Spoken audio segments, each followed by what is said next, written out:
Hello, hello, hello, everyone, and welcome to Revelations with Rowena, nighttime edition. I know we're usually here at 5 p.m. Eastern Standard Time, but I wanted to accommodate this very amazing special guest. You'll see that I'm also in a different room. I'm in my home office. I'm usually in a different space. So we got different vibes, which is awesome and amazing and okay because, we can just go with the flow here. So I am so excited to chat with Agi Heale, who's going to talk about her newest book, Generation Panic, which we were just talking before this recording came out. There's some panicky vibes. There's a lot going on that can cause anxiety, and so we're going to chat about her story and some simple techniques to help with those anxious vibes. So welcome so much, Aggie. I'm so delighted for you to be here. Oh, thank you. Thank you so much for having me. Yeah, I'm thrilled to be on, and very pleased you accommodated the Singapore timetable. Oh, yeah, absolutely. We will accommodate all the rock stars and amazing folks out there. And I know we chatted about this when we initially talked, but Singapore was my first international trip solo. So it has a very special place in my heart. And I'll remember that Singapore sling. Yeah, yes, exactly. No, it's a pretty cool city. So hopefully things will open up and we can welcome you back with open arms. Fingers Oh crossed. goodness. Yeah, fingers crossed. Don't I would love to travel again. So hopefully we can get that sometime soon. So tell folks about yourself, your story, what brought you to writing this amazing book. Wow. So to go back slightly, I started my career in London and was in financial services recruitment. And long story short, I progressed quite quickly. I was super ambitious, very driven, kind of eyes on the prize. And I progressed fast. And all of a sudden I found myself as a director, managing 3 teams, a top biller within the company, engaged to be married. And for the first time, out of left field, no idea what was happening to me, I was having panic attacks. And I was like, I have no idea what is happening in my body. It's kind of fully taking over, and my rational thought has run for the hills. And I remember being quite frankly terrified. And so that was a very challenging few months, as I'm sure you can imagine. But Yeah. out of that has kind of come Generation Panic, which obviously I can go into more detail. Yeah, so tell us, because I know that panic attacks can manifest in a variety of different ways. I'd be curious to know, how did you know that you were starting to have anxiety and panic attacks in your situation? I didn't really know at the beginning. I honestly, Oh, you just thought you were I didn't, yeah, I just thought, what on earth is happening? I just have to get out of here. I remember this just rising panic kind of Mm. flood my body, and my palms began to sweat. Ooh. My stomach was doing backflips. And I just remember I couldn't think clearly, like very Mm. simple things that historically hadn't been a big deal became like catastrophic, like absolutely huge. And I remember I was like, I have to get out of here. I remember sitting at my desk, the first one, just being like, I can't regulate this in any way. Like I can't put my feet on the floor at the moment, like bring myself back to Yeah. reality. And it was only after talking about it, it was my mum actually in the end who said, I think you're having panic attacks. I think this is an Wow. anxiety. But I didn't understand it. I really didn't. Mm, mm. So when you had that conversation with your mom, what next? Did you go to the doctor? Were you trying to search the internet, or how are you trying to regulate this? I didn't go to the doctor, and I don't know whether that was almost like an assumption of mine that if you go to the doctor, Mm. it's because you've got a pain in your leg, or you've hurt your elbow. I don't know. I didn't feel like it was a doctor issue, which it absolutely is and can be. So that's something that I've learned along the way. But Mm. I just stubbornly wanted to kind of get through it on my own. So my very, very immediate close family, like in particular my mum and my fiance, now husband. We made it through. Oh, good. I actually was wondering about that because I know there's stories where it doesn't work out, but that's good. I'm very happy.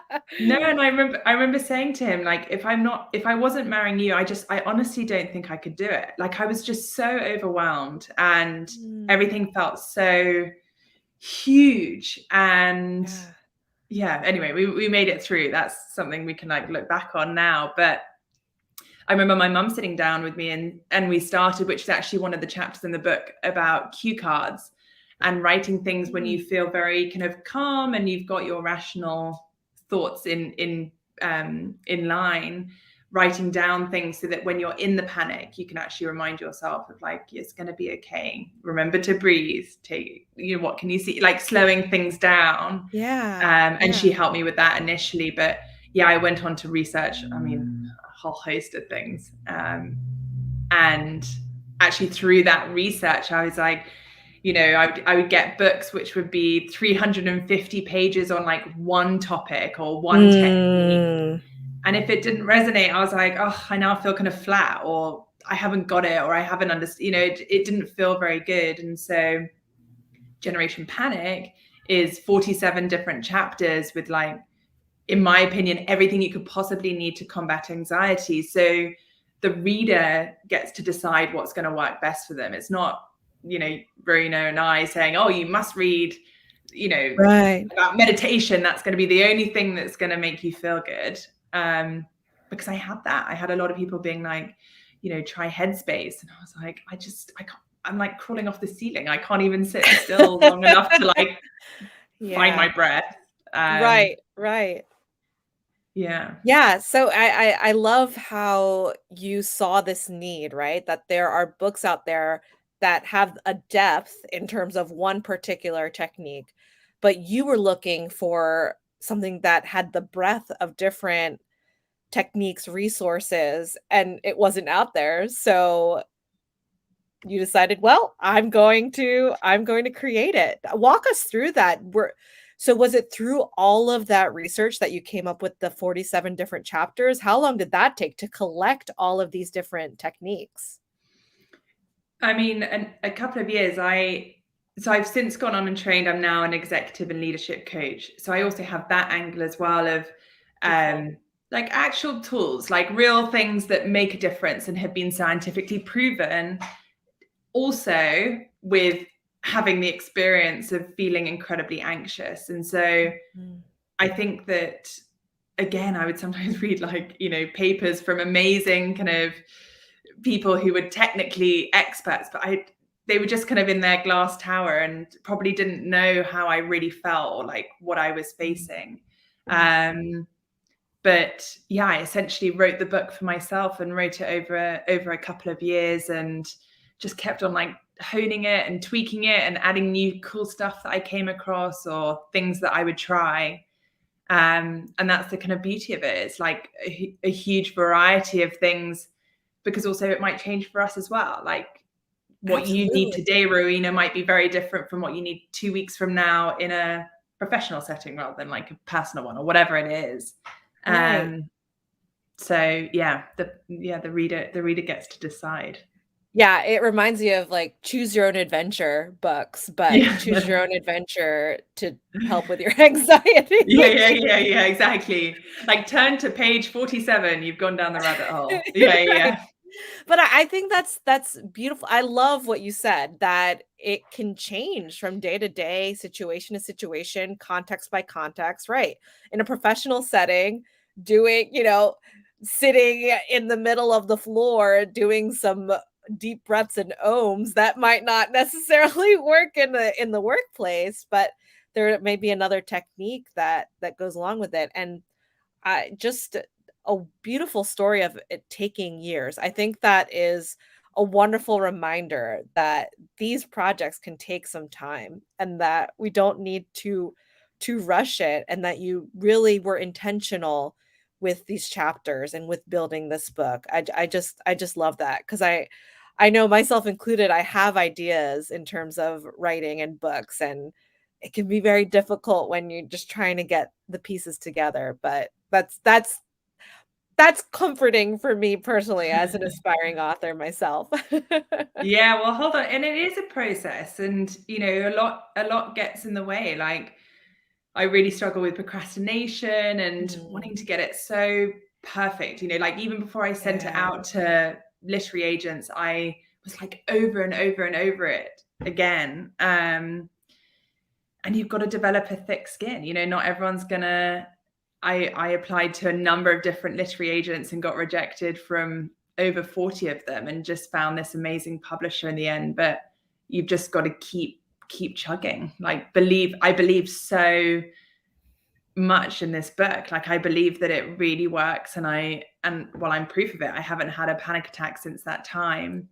And yeah, and I think that it's just an awareness, like it's just a knowledge gap that means that people are struggling so much, and that can be filled so easily with generation panic. So my advice to you as a aspiring author is, like, really get to like why you're writing it, what's it all about. Oh yeah, getting down to the why is Mm-hmm. such an important component. Yeah. So, Generation Panic, can you talk to me about the title and how you landed on that title? It's so catchy. I'm sure that's part of it, Oh, right? But yeah, I'm yeah. curious to know. So for me, so I was in my 20s at the time when I was Mm, going through this. And I just, everywhere I looked, I was like, everyone seems to be anxious. There seems to be like a really interesting time in our lives where there's so much change and so much comparison, as in, even in my friendship group now, I'm now a number of years on from that, but even in my friendship group now, I've got friends who are, um, you know, very single, never been married, to people who have got kids and getting divorced. So, mm, there's so much flux, and like people are starting new careers or they're very established. And everyone's just trying to keep up. Like, we're all on this hamster wheel, desperate to show that we're doing everything right, and uploading everything on social media. mm. And I think it creates this like perfect little concoction of anxiety that seems to almost be like an undercurrent behind all of these people. So when I first originally wrote it, it was for people in their 20s and 30s who were those kind of driven, rising up through the ranks people. But what's interesting, and almost um, my short-sightedness on it, I guess, is that particularly with the last year, this is not age specific. I've got Mm. amazing responses from people who are in their teenagers. I got an email from an 84-year-old woman the other day who's Oh, reading it. So wow. it's although that was the initial premise of the book, that's who Generation Panic were to me. Actually, the tools, they're not related to just 20-year-olds or 30-year-olds. They're really transferable and accessible. And so yeah, I think if I could go back and change one thing, it would just be, I mean, we're all Generation Panic. We're all in it together. And We're all in it together. yeah, yeah, welcome to the club. Yeah, absolutely, absolutely. Well, I feel like it reminds me of another book by Meg Jay. I don't know if you've read The Defining Decade. Have you heard of No, that book? no. It talks the defining decade, according to Jay, is the 20s, right? And how I think a lot of young people see the 20s as kind of this frivolous thing, but we can set a lot of foundations in our 20s that are going to set us up. So it's just interesting that's how we see these different age groups. And I'll be completely transparent. I'm in my mid 30s now. I love my 30s, but, there's always been anxiety. That's definitely been a through line, whether I was a teenager, and similar to the techniques in your book, I have found, but I'm excited to get the book to learn more. But as I've gotten older, I've found those different techniques. But as you said, even as we get older, folks in their 50s, 60s, because there's always something, right? What is it? New level, different devil. I know you talk about that in terms of business, but it's the same as we grow older. We have more experiences. I'm a new mommy now too, so that's a whole other level of anxiety and control that I'm sure a lot of folks are dealing with now, especially with the pandemic. I mean, what a perfect time to put this book out in the world. It's just there's just so much going on in the world and with all of us that yeah, that we're all in this together, and if anything, COVID-19 has shown us that there was no particular age group, no particular demographic. It affected all of us. So, I that's so interesting how you now have that you're looking back on it now and have that insight, like, "Hmm, no, actually, we Yeah. lived through it at that time, but it affects us all." It does. And, I don't know whether you had this, but I'm now 35 and with Same, kids. Yeah. same. Snap. Look at us go. Um, but I remember when I was 22 or something, looking at someone 35 with kids being like, oh my, they're so Right. different. And actually, you're right. We just continue. Life is always going to be challenging. Change is the one constant we can guarantee. And Yeah. I get to this point now and I'm like, I still don't know what I'm doing. I'm still finding my way. I'm still muddling Oh, through the yeah. best that I can. And, I think that will just continue to happen. And, I now coach people at all different ages. And so, I'm working with one woman at the moment who's mid 50s. And, it's just same stuff, different day, really. Like it's all underlying the same stuff that we're all facing, and it's just different context or different, I don't know. Yeah. We're Absolutely. all I in mean, it. we're We're all all in it. just human. We're all just human. We're all just trying to figure things out. I will say the older I get, Yes. the more confident I feel and the less I'm worrying about other people, right? I feel that when we're younger, there's a lot of this and listen, I know that the comparisonitis is real, especially with social media as you talked about. We see everybody's highlights and it makes us feel a certain way, but yeah, I think that it's we're all just still trying to figure it out. We're just Yes, trying to exactly. figure things out. And oh goodness, I had a thought related to what you're saying. Oh, you're coaching. Tell us about that and how does that tie into Generation Panic, if at all? What do you do with that work? So I am now a executive leadership coach and Oh, wonderful. facilitator, and I work through the UK, and then I've still have my business running over there, and then I've now set up in Singapore. And I mean, Generation Panic in many ways ties into that, because I think that anxiety is kind of often this undercurrent that Mm, is below.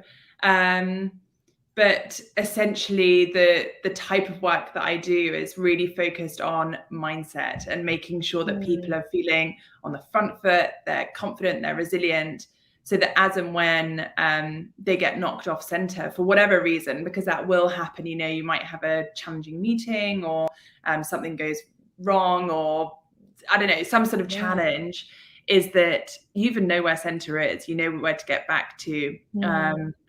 And so it's really building resources to to feel good. I mean, it's quite simple, really. So is it do you see similarities on an organizational level as well and versus, more of a personal one-to-one level? So a short answer is absolutely yes. And going Mm, back to what you were saying earlier, is that we're all just human beings. And I think that was the best advice that I got given. So that when I'm faced with a CEO of a company who's old, way older than me, I mean, they're just a human. We're all just trying to yeah, it's true. get through it. And really, I think what's often behind all of this is fear. We just want to be Mhm. doing good, feeling safe, and yeah, I mean, it's not really more complicated than that. And so all the coaching is essentially giving the tools and the resources so that they are able to do whatever they want. And that's always just my favorite question in coaching, when you get, you've run through something and you're like, what's possible now? And they're just like, anything. And I believe that. Wow. Like, if you're operating at your most optimal level, whatever you want to be doing, you can. Like, Yeah. Yeah. what's going to stop you? The only thing stopping you is yourself. It's Like, yourself and your mindset. You're right. Yep. yeah. So, Those limiting yeah, beliefs. yeah. Yeah. So I feel very fortunate. I absolutely love what I do. I work with such brilliant people. And yes, do one-on-one coaching, workshops, facilitations, assessments. Yeah, it's wonderful. I love too that companies are more open to coaches and coaching and the mindset work and the mental health. It's fantastic that organizations are seeing the value in this work and the need for experts like yourself to come into organizations and talk about this stuff with CEOs, with leadership, because Mm-hmm. it's so important because it's all integrated, right? Where, if you're a CEO, like you said, you're still human, you still have challenges, you still have anxieties and fears, and it's just the same as if you're a dad or a mom, right, at home. So I love that you're able to take, and especially given your background working in the financial sector, I'm sure Mm-hmm.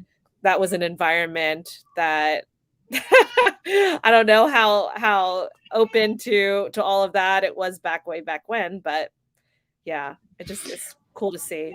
Yeah, I don't think it was spoken about as much. And, talking about leadership in particular, I mean, everyone's leading, we're all leading our own lives. So that leadership comes into everything. But if you can create the right culture from the top down, like the Mm, ripple effect can be so huge. And ultimately, particularly after the last year, people are exhausted. Like that, the level of overwhelm and exhaustion they're just the two words that are coming up again and again.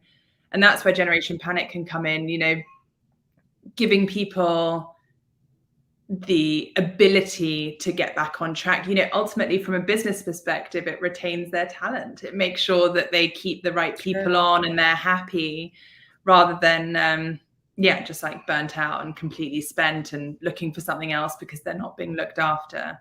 So yeah, it's very interesting. Like a lot of the workshop requests coming in now are all around like how to motivate staff, how to re-energize people, how to build Yeah. trust and make people feel good, and empathetic leadership. Mhm, So mhm. it's exciting. It's being talked about and It's very exciting. accepted more and more and more. So Love it. yeah, it's going in the right direction. Yeah. We love to see it.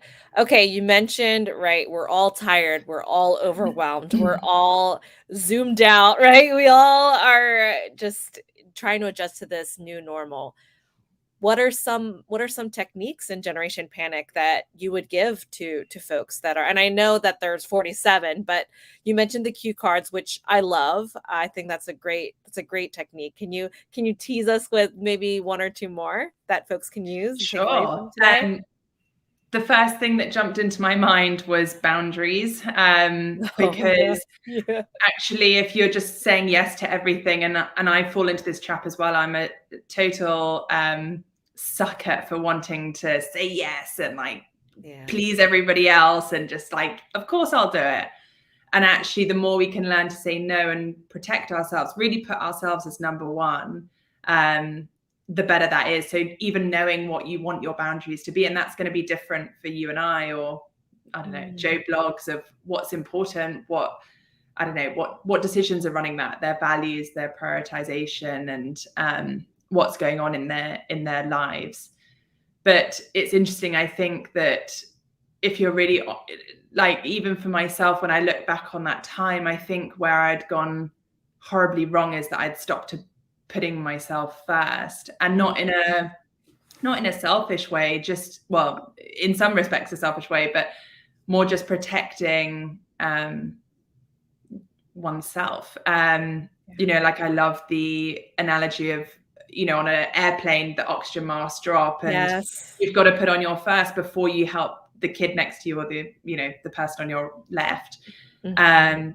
And it's no different. Like if we don't put our oxygen mask on first, so essentially the question is like, what is that oxygen mask for you? Like, is that 10 minutes, I don't know, 20 minutes, an hour, exercise, right diet, right sleep, seeing the right Mhm. people, who's in your life, all of these kind of questions. And particularly as parents, I mean, I see it again and again, like, and I fall victim to it too, of like, actually you could be quite low down on the pile, whereas really you need to be number one, and then everyone else will kind of reap the benefits of that. Yeah. So like Yeah, inverting the mom that. guilt is real. The mom guilt is real. You Yes, but I put yourself think on the if back. but if you're at the bottom, like no one's a winner, because, well, for me Right. anyway, I feel like I'm more tired, I'm shorter, Mhm. I'm like more Yep. irritable. And so I think that I'm doing the right thing by like putting other, putting the kids first, or husband or friends or whatever it is. Mhm. But actually, if I'm really honest, like no one's really benefiting. So Yeah. change, so boundaries would be my first one. And Okay. Love it. then my second, which is just my go-to for absolutely everything, is breathing. Mm. And personally, I really struggled and struggle with breathing. I breathe right high up in my chest. It's Mm. often shallow. It's not kind of deep, full belly breathing. And particularly when I'm feeling anxious, like my shoulder, everything just Yes. feels so tight and restricted. And Mhm. then there's been lots of research about what messages that sends to the rest of your body. It's saying to the Mm. rest of your body, I'm under threat. So the more that you can really breathe deeply and full deep belly breathing, I mean, the research, go and Google it. I mean, it's like transformative, that breathing can be so impactful on like how well you're feeling, how well you're thinking. So yeah. Yeah, it's amazing how in the moment when you are feeling so anxious that you completely, yeah, you completely forget. You're just like so tight up here, and your your breath is shallow, as you mentioned, and just taking a pause and taking a deep breath can do wonders to just get you to slow down. I know I've definitely done that before when I have a very important meeting, or I'm anxious about an interaction or something that's about to happen. I just stop myself real quick, take some deep breaths, like, it's okay. You got this. Yeah. Well, the trick is not just to do it when you're in like that heightened state. If you can Mm. make that your new baseline, so that if you get to a point where you're feeling a little bit more anxious, then you're already like your baseline strong enough. So Oh, I it love becomes that. Yeah. habit. It's not just, again, that's where I went wrong, is like I was just trying to deal with it in the panic. And that's Yeah. almost, it's like, how can you be more proactive and like get ahead of it, so that you're never in that state where you're under threat, like you're in that fight or flight response. You've actually like kind of hijacked it before, so that you're able to think clearly, you're able to be rational. I um love that. Yeah, so being more so at the jump, as you mentioned, to get that baseline a little higher so that you're not making this jump here, but okay, you're good. I love that. So do you just tell yourself, remind yourself to breathe in that way, or are you at the point now where it's become more natural? Because I don't know if a lot of us can can breathe so deeply on the regular, you know? I love the way that I might have fooled you that this just comes easily, but no, it's something you've got to work at. And that's another thing, is it's not like, great, I've reached this point, I'm friggin' awesome, like I'm done, I can kick back and have a cocktail. Like, this is something you kind of have to commit to, and it's like Yeah. a practice, it's a way of life. And it's interesting, like the faster I get or the busier I get with work, actually some of these like things fall out, and I can then start to feel it. Like I'll forget to deep belly breathe, or check in with myself, or whatever it is, or create the boundaries, because I just have an urgent deadline I need to get off. And actually those things build up, and I always need to check back in, I always need to remind myself. And bias, but that's where a coach can come in as well, because it's great Absolutely. building that awareness and that kind of self-reflection, the sounding board, but also an accountability to be like, Mhm. what do I need to remember to do, or how can I protect myself? Yes. No, that's a wonderful reminder to find an accountability buddy, to that it's always a process, it's a practice, that it's about the progress, not the perfection. Just Yeah. keep at it, because as we talked about, as we get older and as the years go by, there's gonna be something else that's going to Yeah. to stress us out. So it's a lifelong, lifelong practice for sure. Yeah. No, you're right. You're right. So where can folks find you? How can they get this book? I know that I'm gonna get my hands on it for sure because it sounds like something that we all need in our homes and to give as gifts and whatnot. So how can we get Yeah. grab this amazing book? Absolutely. So do connect with me, Agi Heale, Agieheale. Um, if you type that in, there's not many of me, so you'll find me. And please do, yeah, have it's everywhere, like Amazon, Barnes and Noble, Waterstones, Book Depository. I've done an audiobook, so if you want my voice in your ear as you walk Ooh, around, I'll I send would you love that I'll send you actually. I'll send you a audiobook then, Rowena, from Oh, me. wonderful. Yeah, Thank you so no much, worries. Aggie. I'm very excited. Well, it's been an absolute pleasure having you. I really appreciate you coming on today. I just noticed we both have our like print our is that do you have animal print as well? We're like Yeah, living totally our planned, best. obviously. Yes, we're living our animal print best lives. Y'all need to check out Generation Panic and as we talked about today, it's all about the journey. There's always going to be something that's going to challenge us, but using the tools and techniques that Aggie shared today and that are in her book, I think that you're going to be well on your way to finding that peace and comfort to get through it because we can do it. As my one of my favorite authors, Glennon Doyle, says, we can do hard things, and so we do that together with the help of this book. In terms of next week, actually, it's going to be a special treat. So, we're not doing our usual revelations with Rowena next week. I'm actually going to be leading a seminar with a group of my nerdy gamer friends for Gen Con Online. It's a free gaming convention. Yes, I am a self-proclaimed nerd, and we're going to talk about how this role playing game that we've played and you'll this may sound interesting and actually ties to what we're talking about, Aggie.